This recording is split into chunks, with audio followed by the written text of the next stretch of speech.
تكسير في أوضة اللبس وخناقة بين حسام حسن ومصطفى محمد. الأجواء كانت مشتعلة والعميد ما استناش لما اللعيبة ترتاح وتاخد نفسها، وأول ما دخلوا الأوضة مسك مصطفى محمد من التيشيرت بتاعه وقال له: أنت كنت بتشتم مين؟ بتشتمني عشان غيرتك في الماتش صح؟ ورحمة أمي ما هخليك تلمس كورة تاني مع المنتخب. مصطفى محمد لما سمع الكلام عقله راح منه وبقى عامل زي المجنون، وكان هيمسك هو كمان في حسام حسن وقال له: بقول لك ايه، انا اشتم براحتي، ما اخوك ابراهيم كان عمال يشتم بعد ما الجون جه والكاميرا جايباه ومتصور، يعني محدش احسن من حد، ولو انت خدت معايا اي اجراء هقدم الفيديو بتاع اخوك، ده احنا متعلمين الشتايم منكم يا ابو الكباتن.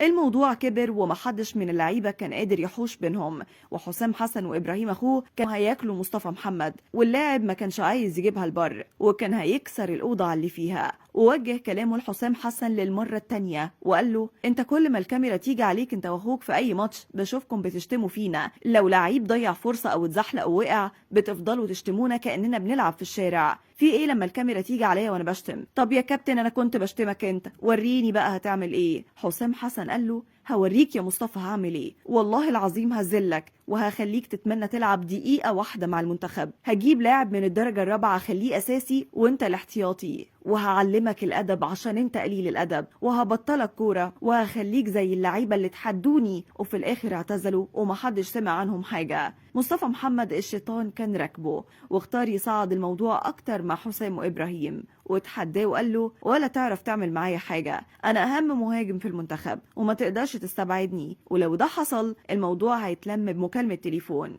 انت فاكرني زي امام عاشور هتقولي مش هتلعب غير لما اعتذر؟ انسى الكلام ده، انت هتعرف انك خسرتني لما تلاقي نفسك بتلعب من غير مهاجم. الشناوي واللعيبه الكبار اتدخلوا في الخناقه وحاولوا يهدوا الدنيا، لكن حسام وابراهيم طلعوا قرار عاجل باستبعاد مصطفى محمد من المنتخب لاجل غير مسمى، وبالشكل ده مصطفى هيبقى مصيره نفس مصير امام عاشور. امام هو كمان ملوش مكان في المنتخب في وجود حسام حسن، وكل ده حصل عشان امام قال وهو بيتبدل: انا نيجيري مش مصري، ورغم انها جمله عاديه لكن حسام حسن اعتبرها اهانه وقرر استبعاده من المنتخب لحد ما يعرف غلطه ويعتذر قصاد الناس كلها. لكن مصطفى محمد حكايته حكايه، اللي عمله يخليه ما يلمسش كوره تاني طول ما حسام وابراهيم مسؤولين عن منتخب مصر. ويا حظك الوحش يا دارش، لو حسام ربنا كرمه وراح كاس العالم بالمنتخب وكمان عمل اداء عالي وخد افريقيا وربنا نفخ في صورته زي حسن شحاته، ساعتها مش هتشوف تيشرت المنتخب لحد ما تبطل كوره خالص.